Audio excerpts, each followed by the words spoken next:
I hadn't expected to hear from her again. Not after all these years. Not after everything that had happened between us.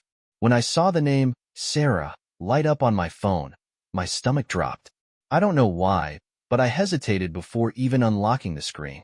Part of me didn't want to open it, afraid of what I might read, or even worse, what I might feel. She had been a part of my past. Someone who had hurt me deeply, and yet, someone who still lingered in the corners of my mind. It took a while before I finally opened the message.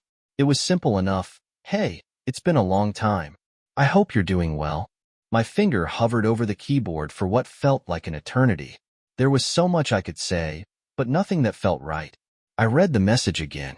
This time, the words felt colder, more distant, as if they were coming from someone I didn't know anymore. There were no apologies, no attempt to explain herself, just a polite check-in, as if the past hadn't happened. For a moment, I wanted to ignore her completely, to delete the message and pretend like it had never arrived. But something in me, the same thing that had once cared so deeply for her, pulled me back. I was still angry, still confused, but I wasn't the same person I had been when everything fell apart. I found myself typing a response before I even knew what I was going to say. I stopped halfway through, staring at the screen, unsure if it was the right thing to do. What was I hoping for? Closure? An apology? Or was I just trying to convince myself that I hadn't wasted all that time and energy on a person who clearly didn't care as much as I did? The message I sent was simple. It's been a long time. I'm doing okay. Thanks for asking. After hitting send, I threw my phone down onto the couch, as if I could escape the anxiety that had already started to rise in my chest. The seconds felt like hours, and yet I knew she would reply. She always did. It was just a matter of when. In the meantime, I tried to focus on other things. I opened my laptop to work, but the words on the screen blurred together. I kept thinking about her, about us, and the time that had passed. I hadn't thought about Sarah in a long while, at least not consciously. But now that she was back, I felt like I was being dragged back into a story I wasn't sure I was ready to revisit. I stood up and walked to the kitchen, hoping a cup of coffee would clear my head. The warm smell of the brew filled the room, but it didn't do much to calm the storm that was starting to churn inside me. It was the uncertainty, I think, that got to me the most. There was so much I didn't know. So many questions I was afraid to ask. What did she want? Why now? Was she really sorry? And more importantly, did I even care? The beeping of my phone snapped me out of my thoughts. I picked it up quickly, almost too quickly. Her reply was short, almost to the point of being curt. I know it's been a while, but I've been thinking about everything. Maybe we could talk sometime? Talk? I could feel the tension in my jaw as I read the message again. Talk? After everything we'd been through? After the lies, the distance, the broken promises? I didn't know what to think anymore. My emotions were tangled. Part of me was curious about what she had to say. Part of me wanted to scream at her for even daring to reach out. I thought about all the time I had spent healing, all the distance I had created between us. I thought about how much I had changed, how much I had grown, and how little she seemed to know about the person I had become. I put the phone down again, feeling the weight of the decision pressing on me. Part of me wanted to block her, to delete her number, and pretend she never existed. But another part of me, the part that had loved her, that had once believed in the possibility of us, felt a pang of longing. Maybe I was just fooling myself, but I couldn't shake the feeling that this could somehow be the closure I had been looking for. The final chapter in a story that had never really ended. But was I ready to open that door again? I could hear my heart beating faster, the sound filling my ears. What if this was just another cycle? Another attempt to drag me back into the chaos we had left behind? But another part of me, the part that wanted answers, that still craved closure, told me to stop overthinking it. This was my chance to finally understand why things had fallen apart, to see if there was any hope for forgiveness. Maybe it wouldn't change anything, but maybe it would allow me to move on for good. I closed my eyes and took a deep breath, trying to calm myself. If I was going to respond, I needed to be honest with myself. No more games. No more pretending. I had to know what I truly wanted from this conversation. With a sigh, I picked up the phone once more. My fingers hovered over the keyboard. I knew that whatever I typed next would be a turning point. But what would it be? I hit the letters one by one. We can talk. But I need to know what this is about. Before I could second-guess myself, I hit send. The reply came faster than I expected, a mere minute later. I could feel my heart skip when I saw it pop up. I hadn't realized how much I had been anticipating her message until it arrived, catching me off guard. Her response was simple. I owe you an explanation. I've had a lot of time to think about everything, and I'm sorry. I've wanted to reach out for a long time, but I never knew how. The words seemed so rehearsed, almost like she had planned this, waiting for the right moment. But now that it was here, it felt somehow distant. I wasn't sure what I had been hoping for when I decided to respond. Was I expecting a grand apology? A confession? A heartfelt explanation that would finally give me peace of mind? Or had I just been curious to see if she could still affect me after all these years? I stared at the message, my thumb hovering over the keyboard. Part of me wanted to ask why now, why after all this time, but I didn't want to come across as defensive or bitter. Still, I couldn't help but feel a bit skeptical. A part of me wanted to demand the truth, to make her answer for the things she had done. But I knew that wouldn't do anything. Not really. I started typing, but then stopped. What did I want from this conversation? Could I even trust her words at this point? Instead of rushing to type something back, I decided to wait. I needed time to think. She had already kept me waiting for years. What was another few minutes, hours, or days? And yet, I couldn't shake the nagging feeling that I was opening a door I wasn't quite ready to step through. I walked to the window, looking out at the busy street below, my mind lost in the whirlwind of emotions that had suddenly stirred within me. I hadn't realized how much unresolved hurt I still carried. It wasn't just anger anymore. It was a strange mix of betrayal, confusion, and even a little bit of longing. The memories came flooding back, small, insignificant moments that had somehow become monumental over time. How we used to talk for hours at night, the way she smiled when she was happy, the way she would get quiet when something was bothering her. And then, there were the moments I didn't want to remember. The arguments, the lies, the feeling that I was never enough. Those memories felt like they belonged to someone else, like I had been living someone else's life. But it wasn't someone else. It was me. It was always me, caught up in the web of whatever it was we had built. I looked down at my phone again. Her message was still there, waiting for me. What would I say? What did I even want to hear from her? I thought about how much time had passed, how much had changed. I wasn't the same person I had been when we were together, and I wasn't sure if she was either. But maybe that was the point of all this. Maybe this conversation was the chance to see if we could both confront the past and move on, or if we were forever bound by the unresolved questions that had always lingered. I took a deep breath and sat back down on the couch. My phone buzzed again. This time, I didn't hesitate. I picked it up immediately. Her new message was longer than the first, and I could almost hear the hesitance in her words. I know I don't deserve a chance to explain myself, and I know that nothing I say can take back the way I hurt you. But I've changed. I'm not the same person I was when we ended things. I've spent years trying to make sense of everything, trying to understand why I did the things I did. And I'm not asking for forgiveness. I just want to tell you the truth. Her words hung in the air, heavier than I anticipated. The old part of me wanted to scream at her for even thinking she could fix things with a simple message, a few carefully crafted sentences. But another part of me, the part that had long since buried the pain, felt a tug of something I couldn't explain. Maybe it was curiosity. Maybe it was the simple human desire for closure. I tried to let her words settle. I'm not asking for forgiveness. That line stung more than I thought it would. She wasn't asking for forgiveness, but I realized neither was I. I wasn't sure I could forgive her, or if I ever would. But that didn't mean this conversation didn't matter. It didn't mean I wasn't looking for something I hadn't even fully figured out yet. I decided to respond, but this time, I kept it simple, honest, raw. I don't know if I'm ready for this, but we can talk. I don't know what I'm looking for, but I'm listening. I pressed send before I could second-guess myself. The message felt almost too honest, like I had laid myself bare without really meaning to. But it was out there now, and then I waited.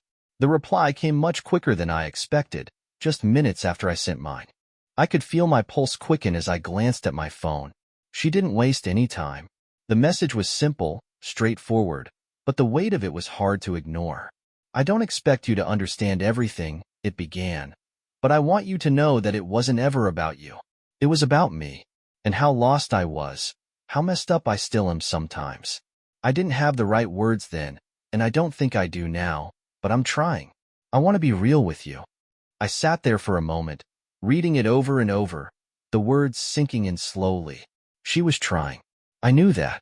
But trying and succeeding were two very different things. Was I willing to give her a chance to explain herself further?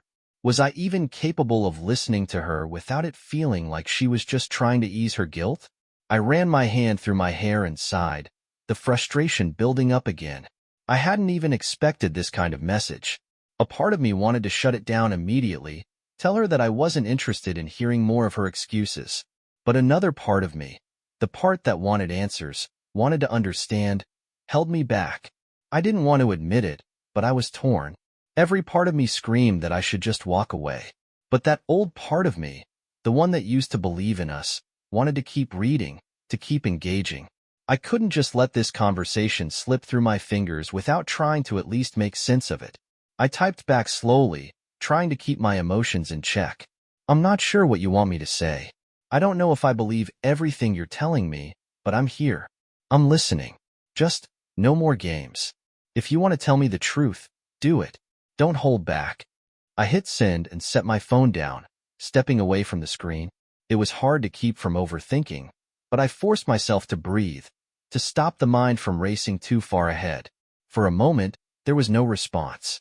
I tried to distract myself with something else, but it wasn't working. I kept glancing at my phone, waiting for the next message, but nothing came. Minutes passed, then an hour. I almost felt like it was over, like she had changed her mind, or maybe her words hadn't been as sincere as they seemed. But then, my phone buzzed. I almost jumped out of my seat. Her message was long this time, and I could tell by the first few words that this wasn't just a quick apology. She had clearly taken her time to write it, probably as carefully as she could. I'm going to be honest with you, because I owe it to you, and because I can't go another day without getting it out. When we were together, I was terrified. I was terrified of being close to someone, of letting anyone in. I had walls up, and I let those walls control everything. I pushed you away not because I didn't love you, but because I didn't know how to love myself. And I think you knew that, deep down, but I never gave you the chance to show me. I was always running from something. But now, I realized that I wasn't just running from you. I was running from me, and from the person I used to be. I put the phone down for a second, trying to let the words sink in. It was like she was unraveling a part of herself I had never seen, a side of her that she had never allowed me to witness. The more I read, the more I realized how much pain she was carrying, how much fear she had buried inside her. But I also knew something. I couldn't be the one to fix her. I wasn't responsible for her self-doubt, for her inability to love herself. And yet, as I read through her message, I felt a strange sympathy for her.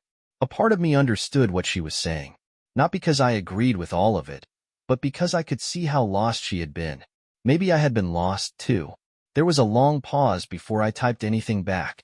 This wasn't something I could rush through. I had to think about it, to process everything she had said. You're right, I wrote finally. You were running, but I was too. I just didn't know it. I thought I was being patient, trying to help you find yourself, but I was also running from my own feelings, from the hurt. I kept thinking I could fix it, that we could fix it, but I was lying to myself. I don't know if I'm ready to forgive you, but I'm willing to listen. That's all I can give you right now. I took a deep breath after I sent it. I didn't know if she would understand what I meant. It was vague, but it was honest. A few moments later, my phone buzzed again. Her message was short this time, just a few lines. I don't expect you to forgive me. I don't expect anything, really. I just want you to know that I regret everything. And I'm sorry. More than you could ever know. I didn't know how to respond. The apology felt genuine, but I didn't know what it changed. Would it change anything? Could it? The truth was, I wasn't sure I could ever get past everything. I wasn't sure if I even wanted to. But I also knew that holding on to the past forever wasn't an option, either. I had to move forward somehow. As I stared at the screen, my mind swirling, I finally made a decision. I would take it one step at a time. There was no rush. If this was going to mean anything, we both needed time to process. And for now, all I could give was the possibility of moving forward, not the past. So, I typed one last message. Let's just take it slow, all right? One step at a time. I hit send, and for the first time in a long while, I felt like I was finally taking control of the situation. Not by making decisions for her, but by accepting that my own healing was just as important as whatever was happening between us. It was going to take time, but maybe, just maybe, this was the beginning of something different. The days after that message felt like a slow unraveling. There was no immediate shift. I didn't expect a miracle, but part of me hoped there would be some sign, some small change that meant we could actually move past everything that had happened. I didn't even know if I wanted to move forward with her yet, but I didn't want to shut the door completely either. So, I took it one day at a time. The first week after we started talking again was awkward. We'd exchange messages, but nothing felt natural. It was like we were both walking on eggshells, trying not to say anything that would send the other person running. Each time my phone buzzed, my stomach would tighten, unsure if it would be another breakthrough or just another generic, "How's your day?" I hated it, but I also understood it. We both had to find our footing again, and it wasn't going to be easy. Then, one night, I found myself thinking about the last time we had hung out. It wasn't some big, dramatic moment, but the memory stuck with me. We'd spent the evening at her apartment, just talking.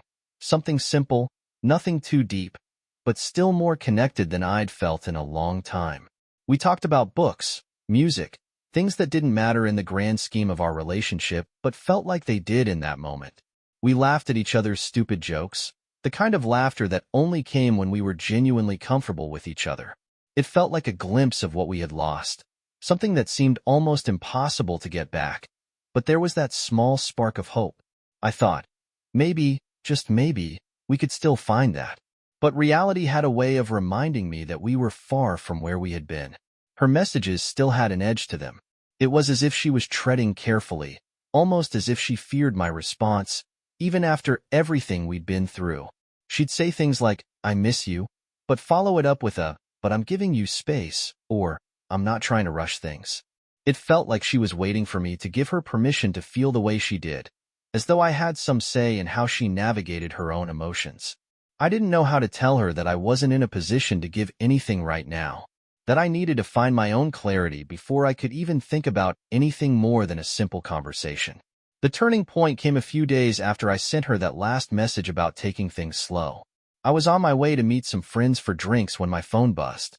It was from her, but this time, there was a tone of finality to her words. "I think I need to stop. I'm not doing this right.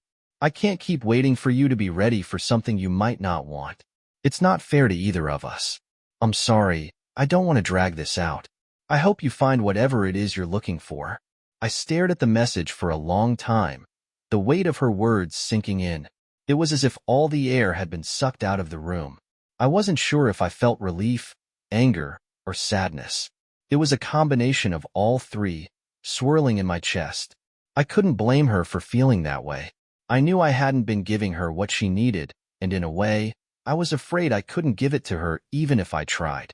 She deserved someone who could meet her halfway, someone who didn't question every move or every word. But it still stung. Her giving up felt like a finality I wasn't ready for. I wasn't ready to accept that this was it, that we were both too broken to fix what had been broken. Not yet.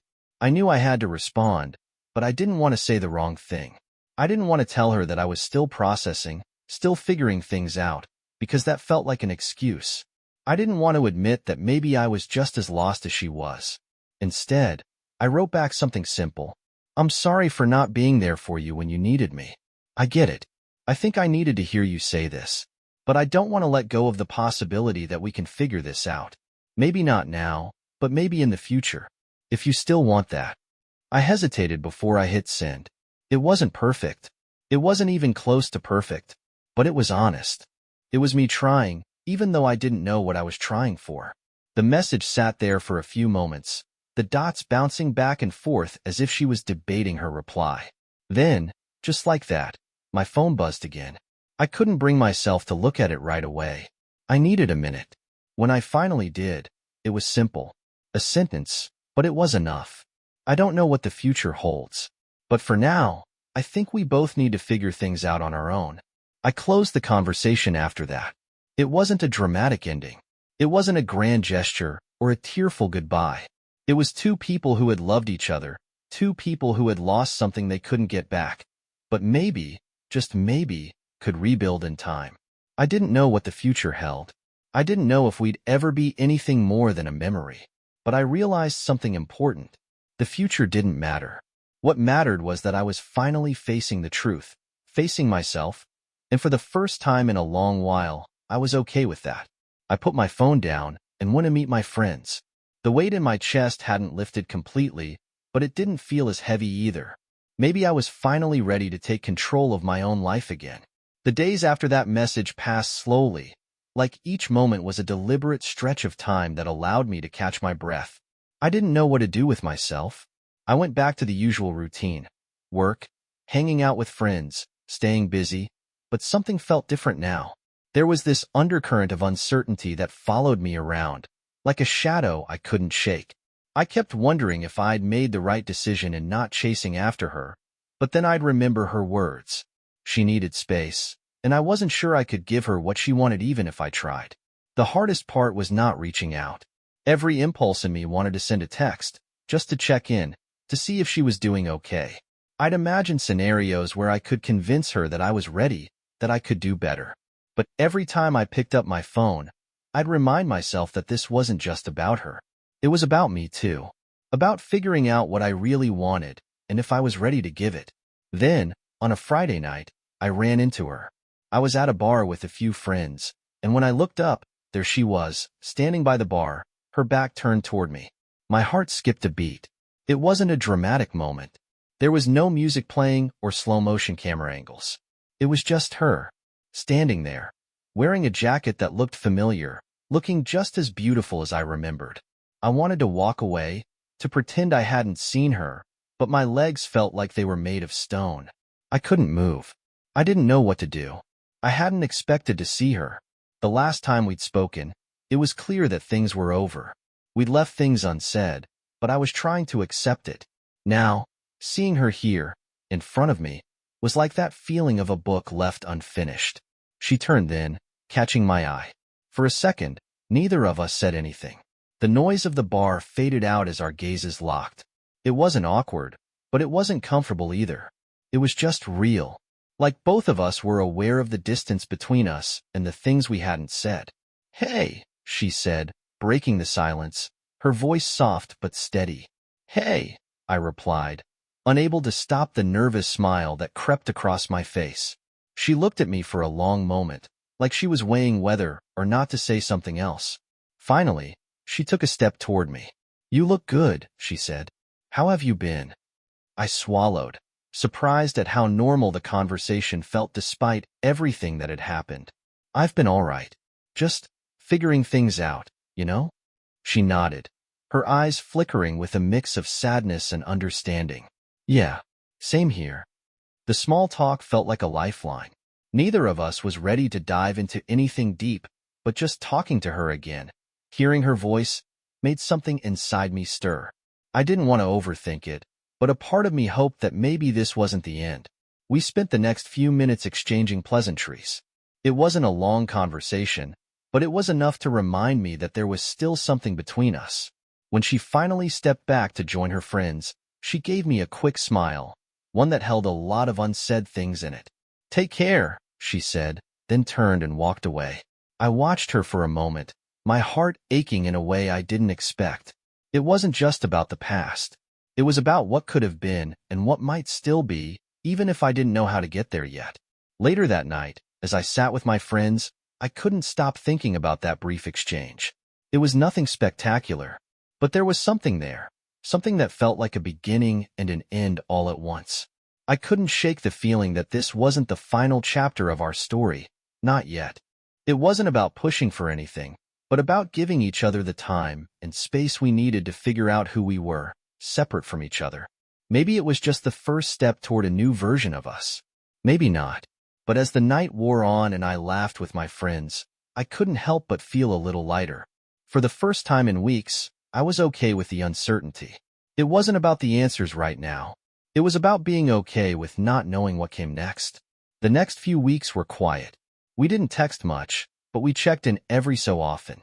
No pressure, no expectations. Just small conversations about life. I could tell she was still figuring things out, and I was doing the same. There was no rush. I didn't know where we were going, but for once, that didn't scare me. Then, about a month later, I received a message from her. It was short, but the weight of it hit me in a way I wasn't prepared for. "I've been thinking about everything," she wrote, "and I think I might have been wrong.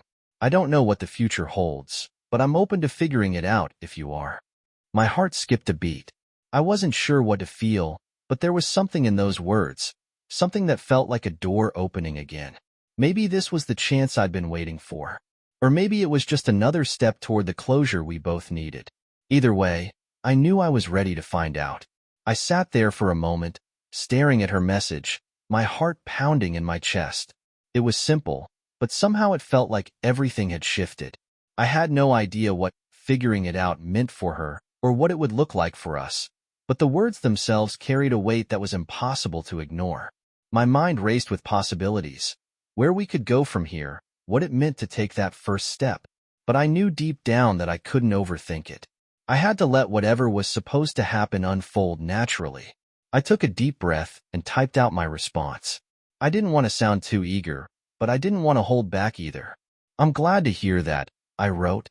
"I don't know what the future holds, but I'm willing to take things one step at a time." I hit send before I could second-guess myself. The response came quickly. "Me too. Let's talk soon." I smiled, feeling a sense of relief that I hadn't realized I was carrying until that moment. There was a calmness in my chest, the kind that comes when you stop trying to control everything and just let things fall into place. The following days were filled with small moments, little exchanges that didn't feel forced.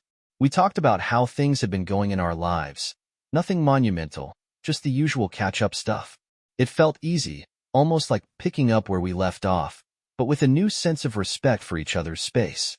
We didn't dive into anything heavy, but there was a shared understanding that we were both open to seeing what might come next. A few weeks later, we met up for coffee.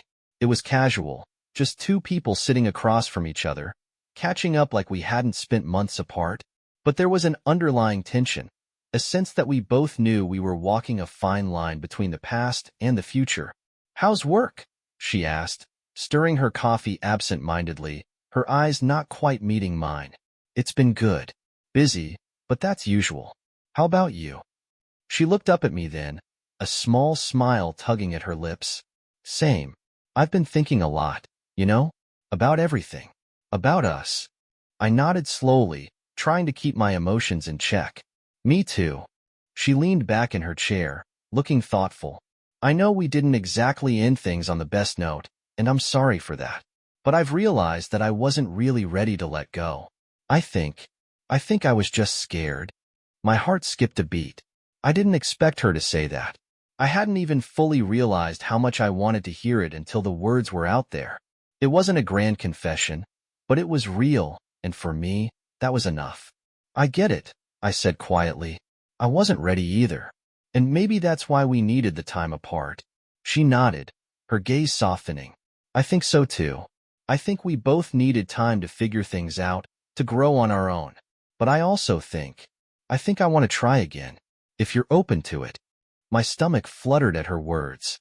It felt like a chance, a real one, not just for the relationship we once had, but for something new, something better. I couldn't deny the way my heart had been pulling me back toward her. But I also knew I had to be careful. We couldn't just pick up where we left off. We had to build something new, something stronger this time. "I'm open to it," I said, my voice steady but with a hint of uncertainty. "But I think we need to take it slow. Start from scratch. No pressure." She smiled, the kind of smile that made me feel like everything was going to be okay. "I agree. No pressure." We spent the rest of the afternoon talking, not about the past, but about where we were now. We laughed, we shared stories, and for the first time in a long while, I felt like things were moving in the right direction. We didn't have all the answers, but it felt like we were starting to figure things out together. After that day, things between us felt different, but in a good way. We didn't rush anything. We didn't try to force something that wasn't ready. We just let ourselves be in the moment, allowing ourselves to explore what this new chapter could be. It wasn't perfect, but it was real. As time went on, the distance between us shrank. We started spending more time together, not just talking about our past, but also about the things that mattered to us now. We weren't pretending like everything was fixed, but we were starting to see each other in a new light, one that didn't feel weighed down by mistakes and missed opportunities. It wasn't a fairy tale ending, but it didn't need to be. It was just us, taking one step at a time, figuring out what we meant to each other. And for the first time in a long while, I felt hopeful.